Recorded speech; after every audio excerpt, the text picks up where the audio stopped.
আসসালামু আলাইকুম। ATM agro এর পক্ষ থেকে সবাইকে জানাই আন্তরিক শুভেচ্ছা। ভিউয়ার্স, আজকে আমি আপনাদের দেখাচ্ছি আমার গাজরের প্রজেক্ট।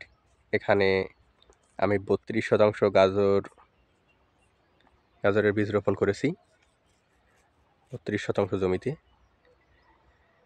এটা মূলত রমজান টার্গেটে আমি রোপণ করেছিলাম। ইনশাআল্লাহ রমজানের ২-৪ দিন আগে থেকেই বাজারজাত শুরু করব। এখন মোটামুটি অনেকটাই ভালো গাজর হয়ে গেছে। ভিউয়ার্স, আপনাদের একটা গাজর তুলে দেখাই। যেখানে ঘন সেখান থেকে একটা তুলি।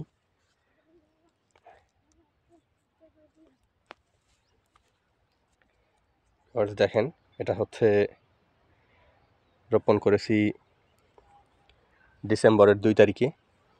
আজকে হচ্ছে জানুয়ারির ২৬ তারিখ। আর ৩০-৩৫ দিনে ইনশাআল্লাহ এটা তোলা সম্ভব হবে। এখনো পর্যন্ত গাজরে কোনো প্রকার কীটনাশক স্প্রে করি নাই। ইনশাআল্লাহ গাজর যেহেতু একটু পাতলা আছে, সেহেতু মনে হয় না অন্য কিছু স্প্রে করা লাগবে। এছাড়া যদি প্রয়োজন হয় তাহলে একটা ছত্রাকনাশক হয়তো বা স্প্রে করা লাগতে পারে। ভিউয়ার্স, এখানে আমি আশা করতেছি ১৫০ থেকে ২০০ মণ গাজর এখান থেকে আমি পাবো। গাজরের বাজার যদি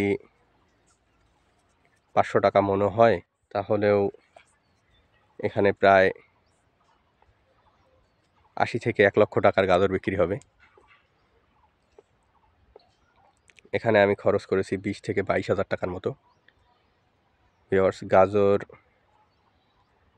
খাওয়াটা আমার কাছে মনে হয় স্বাস্থ্যকরী একটা ফল, বা এটা সবজি হিসাবেও খাওয়া হয়, সালাদ হিসাবেও খাওয়া হয়। ভিউয়ার্স,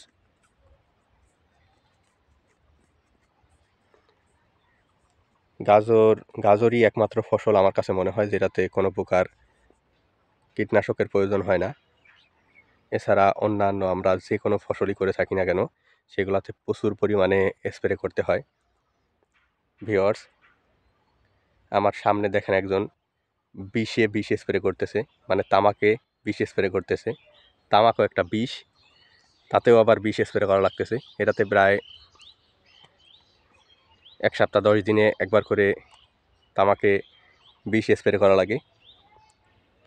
কিন্তু এটাই একমাত্র ফসল আমি এবছরই প্রথম চাষ করেছি, যেটাতে এখনও পর্যন্ত কোনো প্রকার কীটনাশক বা কোনো প্রকার ছত্রাকনাশক স্প্রে করি নাই।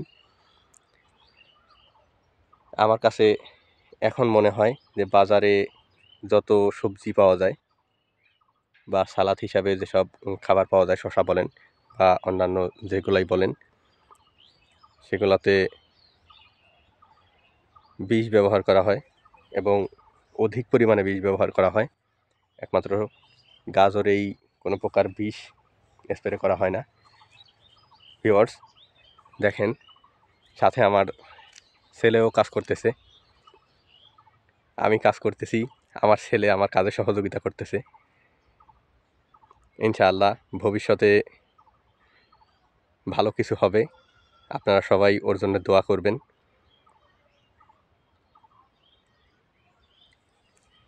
এছাড়া গাজর যখন তোলা হবে অবশ্যই আপনাদের আপডেট জানাবো কেমন বাজার পেলাম।